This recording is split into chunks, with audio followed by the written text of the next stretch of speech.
Welcome everybody back to the PCU. That's the Pop Culture Universe to you. We are back reviewing Loki episode 5. This episode is called Journey into Mystery. I'm one of the hosts this episode. My name is Bogz. As you can see, it is coming home. Just Google that if you don't know what that means. But with my fellow co-host today, Sean, how you doing today? I'm doing well. I actually know what that means. Good luck. Hopefully England does take it home. Come on. I really enjoyed this episode, so I'm really looking forward to breaking it down. For sure. How you doing today, Sol? Doing good.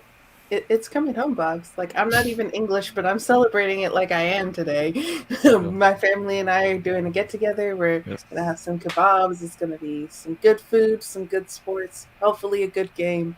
It's coming home. Yeah, I mean, English football is the hub of world football. So if England wins, everybody wins, apart from Italy. But anyway, yeah, I think only the English think that. I don't know if anyone else would agree, but for sure, why not? I'm sure everyone else that's part of the UK that's not English are all Italian today. Yeah, like the whole of Europe will be Italy, except for England. It's just it's one of the things you gotta accept it. But we're not here to talk. It's not a football review. It's not a Euro 2020 review. Put a comment in below if you want us to do a Euro 2020 review. This is a Loki review, episode 5.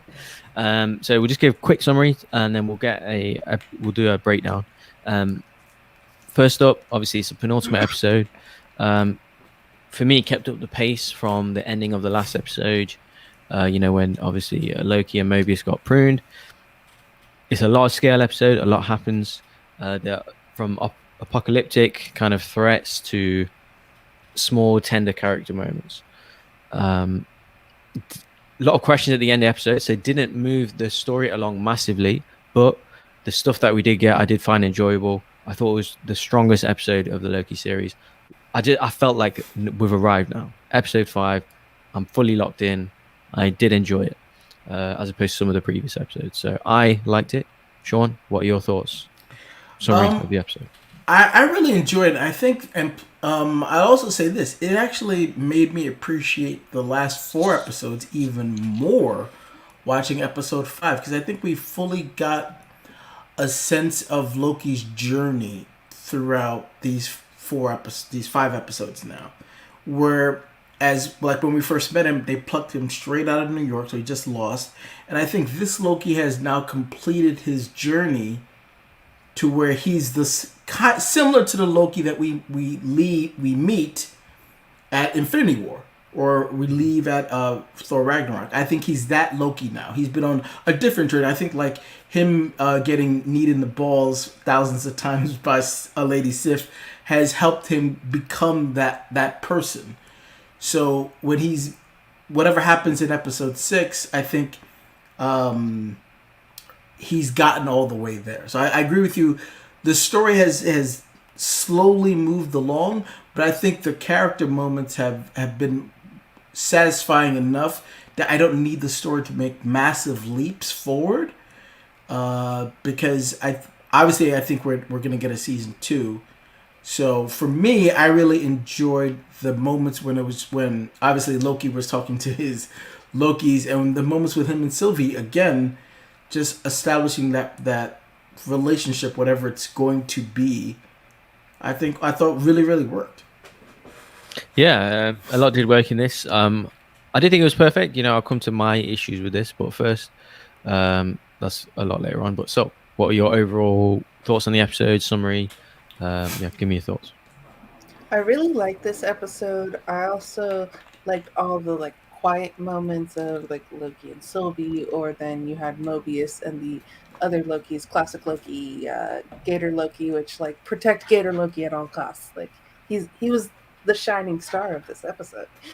And just Kid Loki, everything. I have theories that we're gonna see him again. This is not his only appearance in this show. We're gonna see him in either other shows or maybe another movie that's later down the line. But I really enjoyed this episode. There was a few little things there that I guess that could be gripes, but not really anything major. But this is one of the strongest episodes, and I really, really liked it. Yeah, so I pretty much agree. I mean, I do have one issue, which I'll come to at a certain point in the thing, which there's a couple of scenes what I've just really like, I've got questions about, but hopefully you guys can help with. But so we're going to do an episode review, a loose episode review. We're not going to spend, not going to go to every scene because, we'll be here for hours. So episode starts initially. It was the beginning of the TVA, and we see like an upside down kind of tilted shot, which was, I thought, was like a clever indicator of what is going to happen and what has kind of unfolded in the last kind of couple of episodes, where the organization has been turned upside down, and from the from the viewer's perspective and stuff. So the first words, I thought, I knew it was going to be a good episode from the first words that Loki says. He's looking up the 3 other Loki variants, and he basically says, "Who are you? Where am I? And what's going on?" I thought, finally, it's like, these are the kind of questions that I've been asking since the first episode.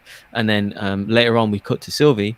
She's got, her first words are, "Who's behind the TVA?" Like, okay, good. This is what I wanted since the first episode. So I knew from there, we're getting hopefully some answers or some direction moving forward. And then the episode wastes no time in basically showing us what happens when you get pruned.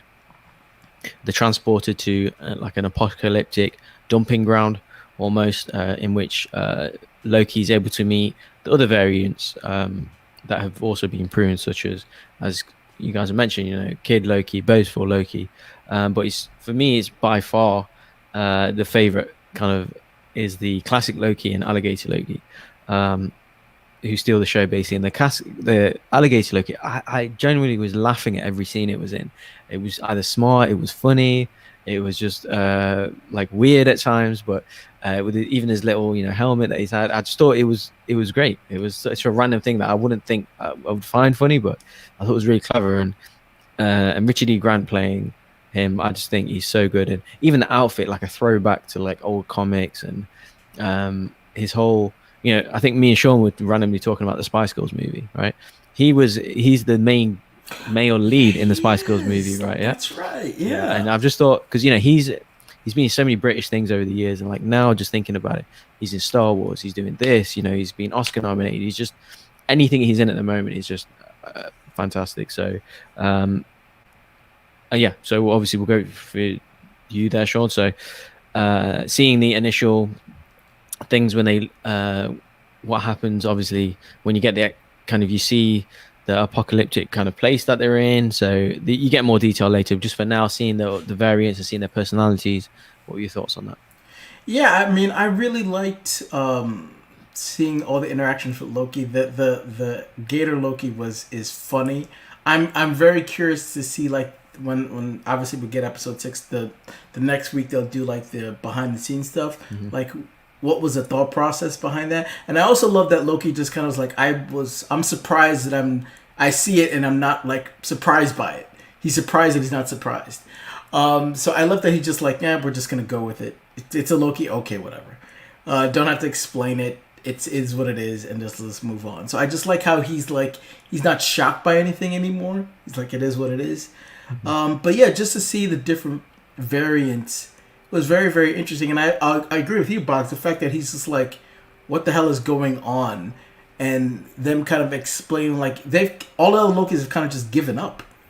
And like the void has beaten the glorious purpose out of them. They're just like, yeah, we're stuck. We're just gonna, live out our lives here and try not to get eaten, basically. So I like that. And also like Sylvie trying to still figure out what the hell's going on, and then Remslayer just like, we always thought like, oh, she's behind it. Maybe she actually isn't. Maybe she's just a cog in the wheel of the TVA, just middle management, just like not 100% sure what's going on. So I think there's a part of her that's like, I really want to know what's going on too. So it was interesting to see her trying to like manipulate the situation. Like, I do want to know, but I also don't like you, Sylvie, and I'm trying to stop you at the same time. Kind of her having that kind of dance of like, I'll help you, but I really don't want to help you. I want to find out, but I don't want to find out with you. Like that kind of thing. So it was interesting to see that kind of dynamic play out.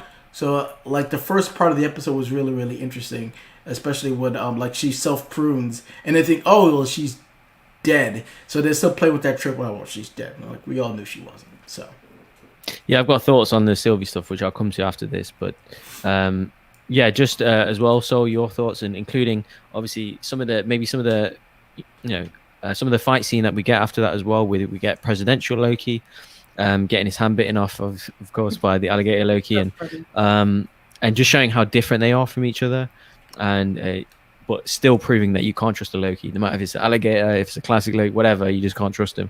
And then also learning about obviously the void, which the place that they're in, and we're learning that people don't return back from the void, and Loki trying to return back. Yeah, I like with the void that they're kind of following like the laws of matter. Like matter can't be created or destroyed; it can only be transferred. So they were going, yeah, we can't 100% get rid of your timeline or get rid of you as a person. So you're going to this place which is guarded by Eliath, which that like I never thought we were gonna see Eliath in any MCU thing. That's such a deep cut there. Obviously, like Eliath comes in with Kang and also with Renslayer, but like that, I did not expect that at all, because that is not something that I would think like a normal casual viewer who doesn't know anything about the comics would be like, oh, that cloud that goes against Kang and like and is outside of Kang's empire. So that was interesting to see Eliath there. And then I love seeing all of the different Easter eggs in the void. Thanos copter obviously is the one everyone's talking about. So if you look at that comic, he flies a helicopter. He gets arrested by the NYPD. So just imagine the Mad Titan gets arrested by the cops. So I really want to see that timeline now. Like, ooh, please do a what if of that. Because that comic is ridiculous. It's like a large shit post is what that comic is. Yeah, and it's go ahead, Sean. Sorry. No, I was gonna say like all those Easter eggs are fun, but I'm just glad that they aren't like forcing you to know what it is. It's there. Mm-hmm. If you know what it is, great. If you don't, it doesn't mean anything. Like, because I saw the copter at first, to me it's just a copter on the ground. It means nothing to me. So, but the fact that it's an Easter egg, that's cool. But I'm just glad that like I don't have to know what it is. It's there. If you know what it is, great. If you don't, doesn't mean anything. That's the perfect way to do an Easter egg. Whereas like if you notice it, cool. If you don't, doesn't mean anything. And the fact that like the other Lokis was like the fight with the other Lokis was so good. Like President Loki just came across like I love how differently Tom Hiddleston is playing all these different Lokis. You could tell that they're completely different. His mannerisms are different. His voice is different.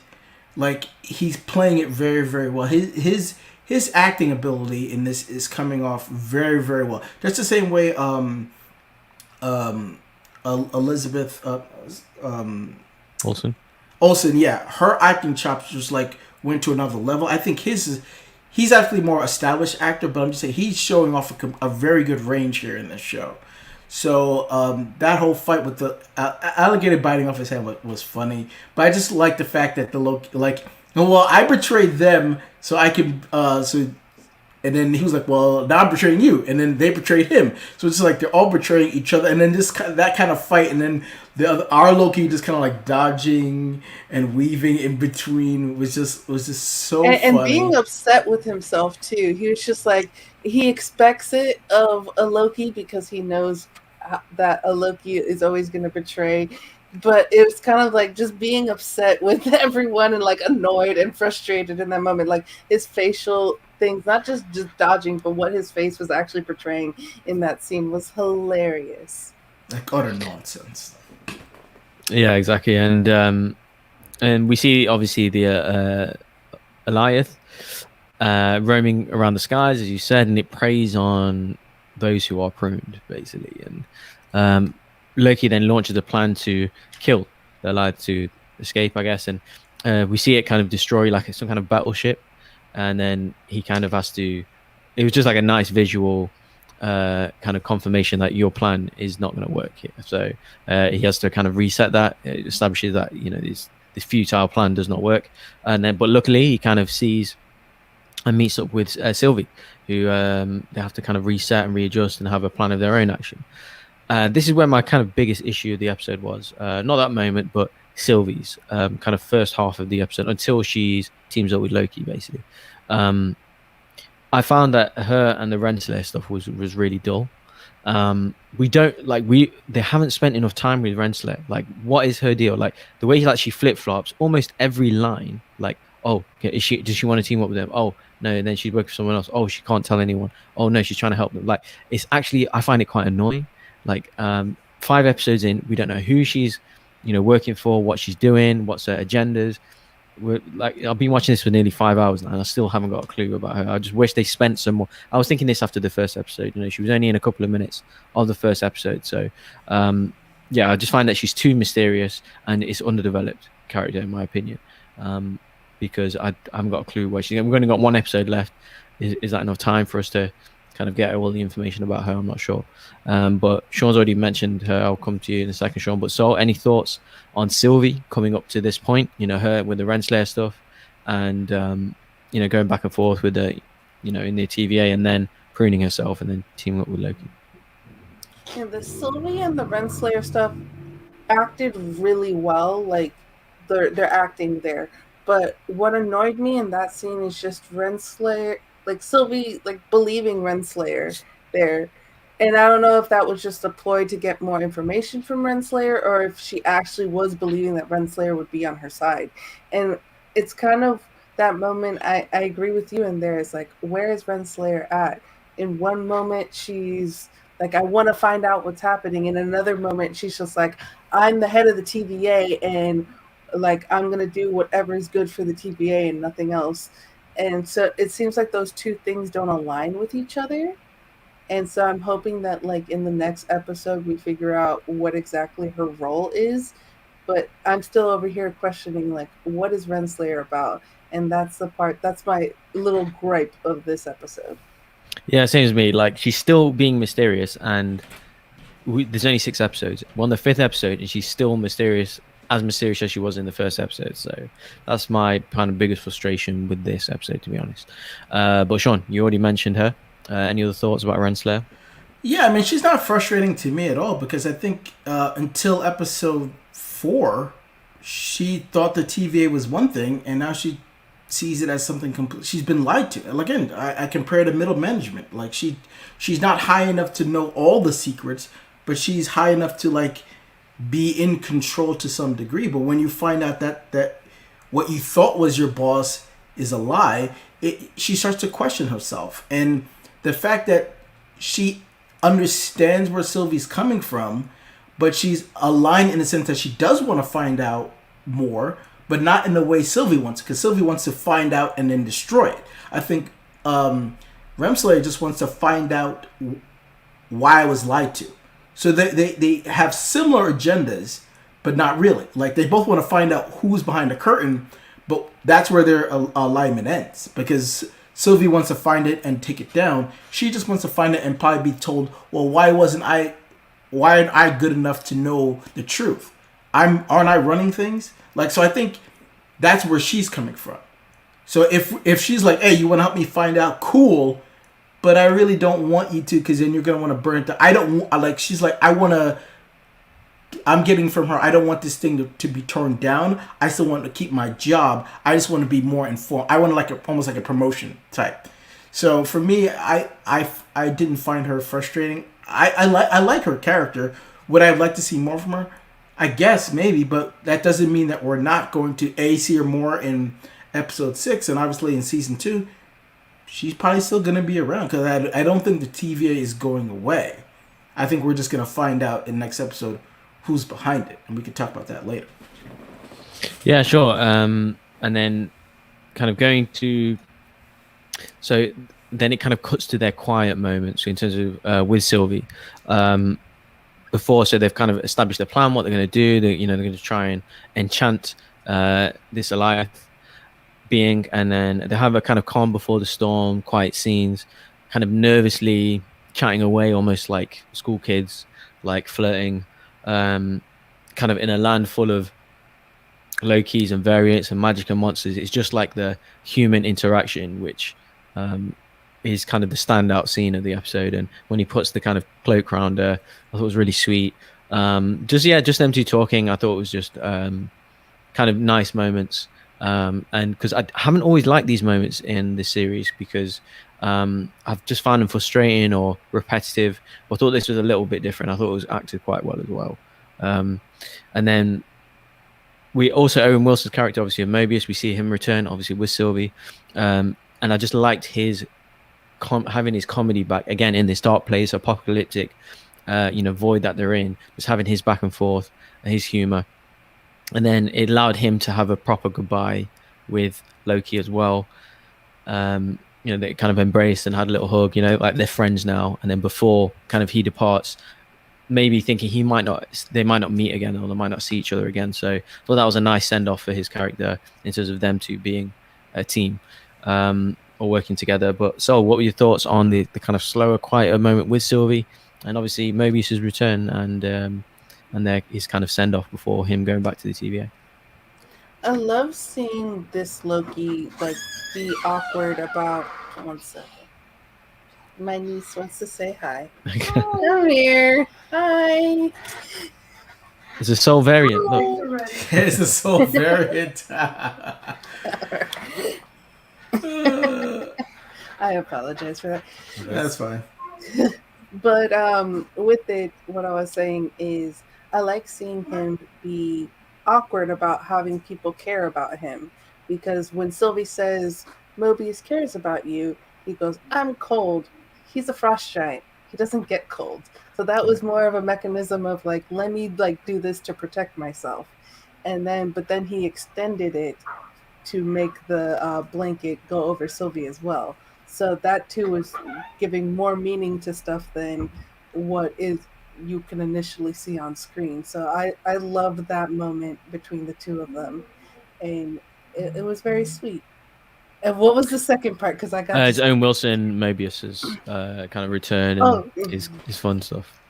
Yes. The fact that they got to have their bro hug, that it was one of those moments of Loki has a legitimate friend now, where before Loki has always felt alone. The Loki that we have, he's either always betraying someone or never felt worthy enough because Thor is his brother, and especially when he finds out he's adopted and all of that. The only one who really loved him was Frigga, but when losing Frigga and that, you see kind of just the Loki that we know always being alone. So the fact that he has a legitimate friend now is really sweet and really it was nice. Yeah, definitely some nice scenes. And but Sean, what are your thoughts on, again, Owen Wilson's Mobius's character return, and obviously the quieter stuff before the kind of ending climactic stuff with Elias? I loved it, and it kind of goes to show you that we all can't be so quick to judge episodes until you see the whole thing, because everybody was saying episode 3 is kind of slow and they're talking a lot. Yeah, they did, but then if you don't do that, you can't have that moment with Sylvie and Loki. You can't get there without having to have all that foundation. It's like building a house. You have to build a foundation. Episode 3 was that foundation, and now we have the completed house where, like Soul said, you can see their relationship has gotten to a point where Loki is almost willing to say he loves her and really cares about her. But I also love the fact that when she asks him, how do I know when we get to the end of this, she won't betray me? And he explains, it's I betrayed everybody. My father, my brother, my home. But I won't do that to you. And I think all the things that he's learned and gone through these first 4 episodes before this has gotten him to the point where he actually wouldn't do that. But when they first met, he would have done it. So we've seen him go on a journey enough where we've seen him grow and change to become the Loki the other Loki that we knew that got killed by Thanos. He's that Loki now, or pretty much close to it. So I love that conversation, and the cloak was really sweet. He's still not you could tell that he's he obviously loves her, or is obviously he's attracted to her. And I don't know where people are getting off that's weird. it's his. That's not his sister. They're not related. They're completely from different universes. So it wouldn't be. Self love, right? Yeah, being in love with yourself, Sean. I'm sure you know all about that. I'm not in love with myself, but I wouldn't find it weird or awkward if they got together. It wouldn't bother me. But I like that they had that moment. And with Mobius, I just obviously I'm glad to see him again. For him to kind of say like, you're my friend, and then, but then he sequences, Sylvia, you're my favorite.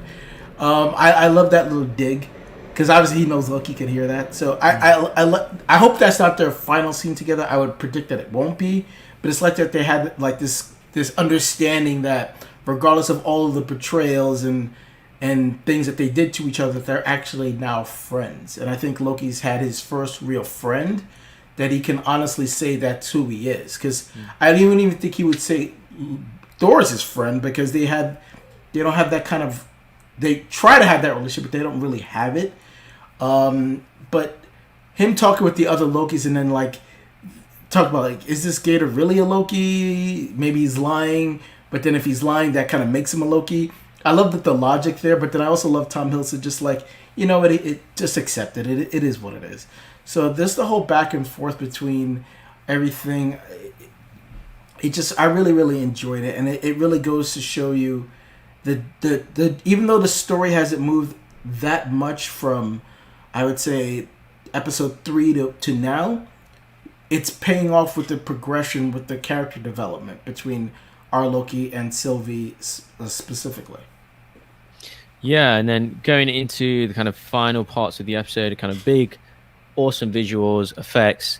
I can't really describe it without. I think it's best kind of, if you haven't seen it or whatever, you should do that. But yeah, it's basically that Loki and Sylvie team up to fight, to kind of fight whoever's behind the TVA. They have to get through Alioth first.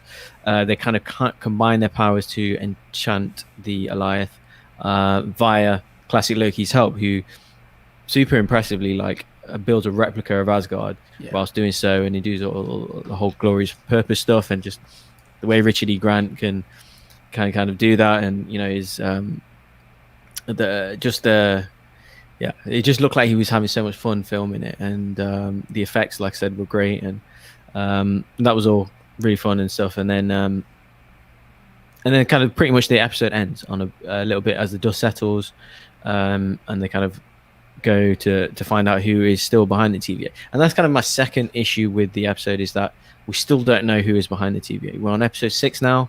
I was thinking, I had this question in episode 1. I thought they were going to address it at the point where, Sylvie's asked, who's behind the TVA, didn't get the answer. We've only got one episode left to really get into that. I would have personally liked to know that a bit earlier. But just give my overall summary of the episode. I think it does move along fast. Again, some touching moments, but we still have no clue who is behind the TVA. I'm sure there's loads of theories and things like that, but really, I'm in terms of comics or in terms of who it could be, I'm quite I don't know. I'm quite thin on theories and stuff. So what is presented to me, I have no clue who's behind the TVA. So I'm a bit of a casual with it if that's the case. But of course, a lot left to do in next week's finale. Who the big bad is, obviously, with all the theories. Hopefully has a better ending than WandaVision and Falcon Winter Soldier. I didn't love them two endings. I think the general consensus is that their endings weren't great on both them series as well. So I'm hoping they do land with that. But overall episode, I thought was pacey. Visually awesome, very impressive. I liked the quieter moments in this one. Hopefully I don't have too many questions at the end of this episode, end of the finale, sorry. Overall I'd give it like a 7, maybe 7.5, but that's my highest favorite episode of the series so far, no doubt. But we'll first throw it to Sean. Give us your overall thoughts on the episode. Any thoughts on the ending fight kind of stuff with the Alioth and then teaming up, and if you have any thoughts about that and the classic Loki stuff, and just obviously any theories moving forward, and give us a kind of ranking and summary of the episode. Yeah, I mean the last fight thing, classic Loki just looked great, and I'm hoping at some point down the road there's an opportunity to watch this stuff on the big screen because the amount of money that they're putting in visual effects, I would love to watch this on a big screen. So I'm hoping there's an opportunity at some point to do that. I would pay to watch like all these shows on the big screen. I would. Yeah. So hopefully that's something Marvel and Disney can do at some point down the road. But aside from that, I love how they just in classic Loki just sacrificed himself. Just like, he's lived a long life. He lived longer than he was supposed to because he outsmarted Thanos and was hiding and all this stuff. So I love the little story that we got from him about like, I just miss my brother. I just want to come out of hiding. I miss my brother, and that's when the TVA got him. So it made sense for him to sacrifice himself. I love the fact that Kid Loki and Gator Loki got away. I agree with Sol. This is not the last we're seeing of him. He's going to survive. They're slowly getting the Young Avengers team out there, and I also Kevin Feige said going forward, we're not signing people to long-term contracts. If they want to continue and we want them to, that's it. So it kind of benefits. Just like we're setting things up. If you want to be a part of it, cool. If not, it's up to you. So I'm sure all these people want to continue to play. So I'm sure at some point we're either going to get a Young Avengers series or movie. All the pieces are slowly getting put in place. But the show, I love this episode. I think it's done a great job. Theories, to me, I don't care. I honestly don't Same. care who's running the TVA. All I want is for it to be a satisfying explanation of who's doing it. If it's Kang, if it's King Loki, it doesn't matter to me. I just want it to make sense and then set the stage for season 2 or give a clear path of what's coming next. And that's all they have to do. And I think if they do that, it'll be a much more satisfying ending than WandaVision and Falcon and Winter Soldier. Because those felt like, yeah, we're ending, but we're also doing more of setting things up kind of thing for other things. So I hopefully Loki just kind of stays in his own little pocket. So maybe with that being said, maybe I prefer it not to be Kang. Because I know Kang's going to probably play a larger part in the MCU. But at the same time, again, as long as it makes sense, I'll be satisfied either way. I'm really enjoying this series. So for me, I loved it. I'm going to give this episode an 8.5. I really, really enjoyed it. The Loki Sylvie conversation was so satisfying to me that, yeah, it was great. Matter of fact, F that, 9. It was a 9. F that. Wow. Yeah, certainly they've got a lot to cover in the last episode, but it's actually quite exciting what they could do in terms of who's behind the TVA, where it can go. I know you said that you don't want it. Maybe you're... I think that maybe if they do end it on a bit of a maybe potential cliffhanger or things to tie into other movies, I think that could be really exciting in terms of the scale of the power that this person has. It depends. Or whatever. Yeah. So I think that is quite exciting. But any thoughts on the kind of Alliance ending stuff with a classic Loki and review? Quick kind of review ranking of the episode and any theories you might think of what's going to happen in the last episode. So here's where my other small gripe is. That Loki having the power to also enchant along with Sylvie. So we learned earlier in this series that each of the Lokis are different and each have different powers. And so it was very clear, like, this is a power that Sylvie has that Loki himself doesn't have. So it seemed kind of convenient in the same way of like, oh, they just went through a temp pad, then that's how they got off of that planet before. So it seemed they went with the most convenient choice instead of a more creative choice there. But again, it's a small little gripe. Like, you gotta find a way to go forward with the story. So it's not too huge of a problem for me, but it's a little thing there that I noticed, and it's always the little things. And then you have Richard E. Grant as classic Loki. He could be in a ridiculous outfit and give such a wonderful performance. So if you have not seen that ending scene, just go watch it just for him alone. What he does there is phenomenal. The other things here, if Marvel tweeted out like, go see all the different Lokis of episode 5, and either accidentally or purposely put a picture of B-15. So saying that B-15 might be a Loki. So that's an interesting theory to think about. I'm not sure if that's true or not, but that would be fun. That would make the reason that we didn't see her memory, that would make sense if that's the case, if she is or not. So I don't know. It's interesting for me there, theory wise. I think Kang is the one behind the TVA, but I don't think we're seeing Kang in the next episode. There's way too much stuff pointing to Kang, Alioth being one of them. All of Renslayer is Kang's main love interest in the comics.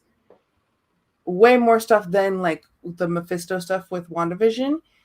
But I think that it's going to show that it's like maybe King Loki or something. We saw that in the trailers, but hasn't been shown in the show yet. That is in that castle, and like the big bad is Kang, but we like aren't going to see him in the episode. If anything, like a post credit scene. So that's kind of where I am at with theory wise, because it would make sense to put this together with Ant-Man Quantumania stuff, because we know Kang's going to be in there. Yeah, so super interesting going into the last one. I do hope Renslayer gets some kind of we get to know more about Renslayer, because this surface stuff that she just like flip-flopping is a bit annoying for me. So not annoying, maybe it's not the right word, a bit confusing as a viewer where she's at. But because everyone else kind of has a backstory as well, even slight ones, except for her, right? We don't know how she's got there, who she's working for. They just haven't spent the time.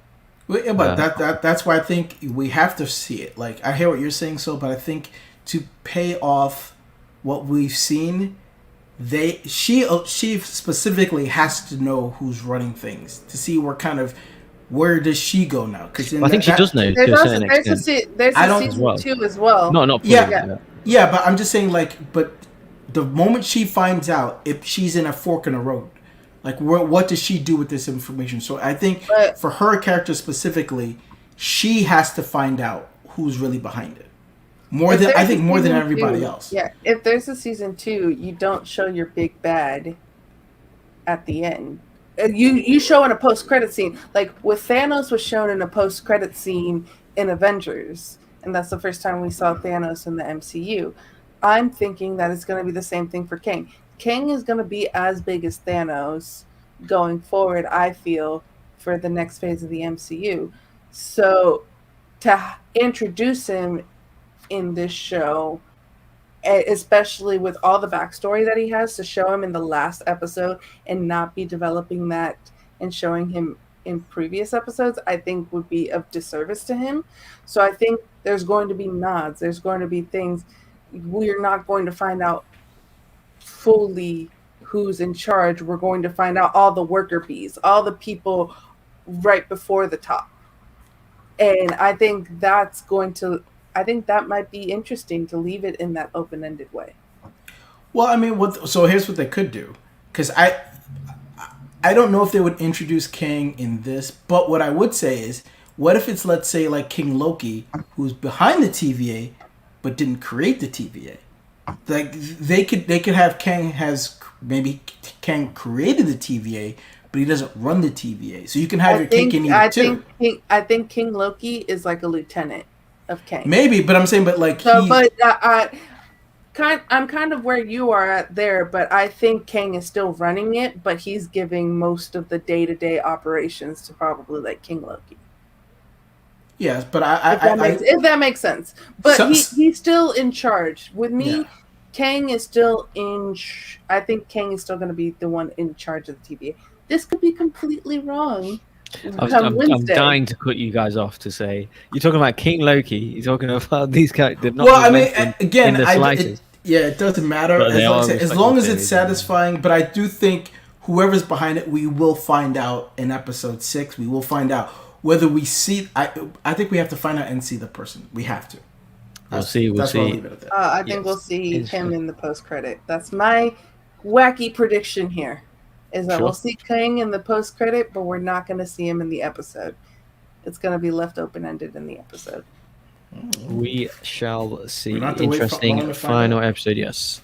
We'll do our episode review, no doubt. So please, everyone watching, put in your comments who you think it's going to be, or what you think, maybe some predictions for the last episode, and overall thoughts on this episode as well.